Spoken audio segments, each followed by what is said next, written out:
You know what kills a client relationship? It's not the setback, it's how you tell them about it. There's decades of research on this from doctors, from service teams, and it all points to the same thing. Deliver bad news the right way, and you can actually come out more trusted. Get it wrong, and even a small delay costs you the case. Let's talk about what the science actually says. I'm Magdalena Madrigal, hiring specialist here at Legal Staff Now. We've helped over 500 law firms build the teams behind their growth. We're an Inc. 5000 fastest growing company, and our work's been featured in Bloomberg Law.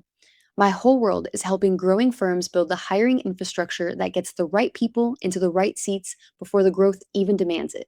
Here's the hard part. When you go silent, the client's brain doesn't wait for the facts. It fills the gaps with worst case stories, worse than the actual bad news. A 2016 study from UCL and Nature Communications proved this.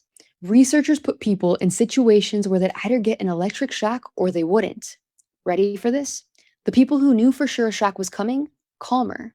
The ones who didn't know were way more stressed. And that's what uncertainty does. Your client's mind runs through the worst case scenarios on repeat. Anxiety goes through the roof. A week of silence, the client thinks the deal fell through or you dropped the ball. That's worse than hearing the truth. The data is clear. Get the information to them fast and you cut the stress in half, not burying the lead and no soft preambles. For decades, physicians have had a protocol for breaking bad news and it works. It lowers de-stress and it builds trust. It's called Spikes, and it was published in the medical journal The Oncologist in 2000. 6 steps, and every one of them maps directly onto a client call. Here's what those 6 letters actually mean, because the acronym alone doesn't help you on a call. Setting, perception, invitation, knowledge, emotions, and strategy. 3 of those most firms already do without thinking. 3 of those almost nobody does. Setting. Get the moment right. Not a rushed voicemail between hearings, but a real call when you actually give them your attention. Perception. Before you say a word, ask what they already think is going on. What's your understanding of where things are right now? That single question tells you whether this lands as a gut punch or as something they already braced for, and that changes how you deliver it. Invitation. Ask how much detail they actually want. Do you want the headline or the full breakdown? Let them set the pace, not you. Now, knowledge. Don't bury it. Don't hedge it with a bunch of legal setup. Lead with the truth. Here's what happened, and here's where we stand. After you say it, the client reacts anger, fear, and maybe disappointment. Now, emotions. Don't jump to the fix just yet. Acknowledge what they're feeling. A line like that, acknowledgement and not dismissal, works. Sit with the emotion for a moment. It matters. Then, strategy. Now you can move forward.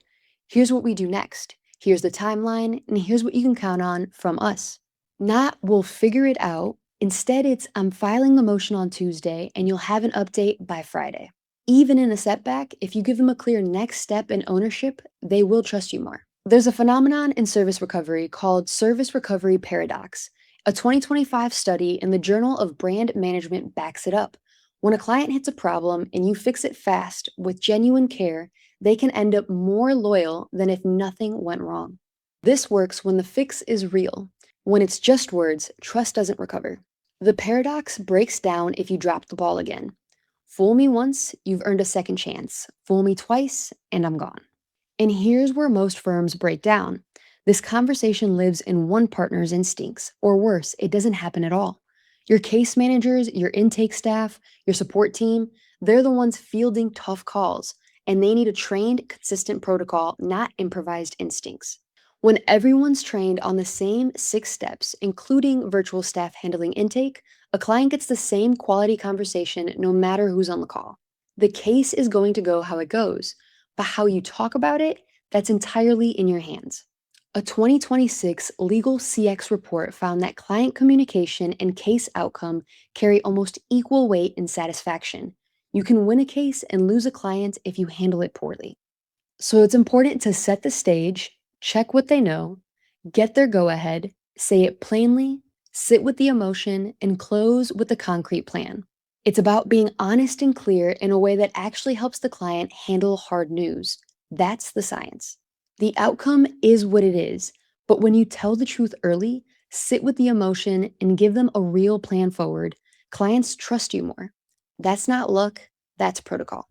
If you're ready to turn client setbacks into loyalty, let's talk about how to train your team, case managers, support staff, everyone to run this protocol consistently. Book a call and we'll map it out. Talk soon.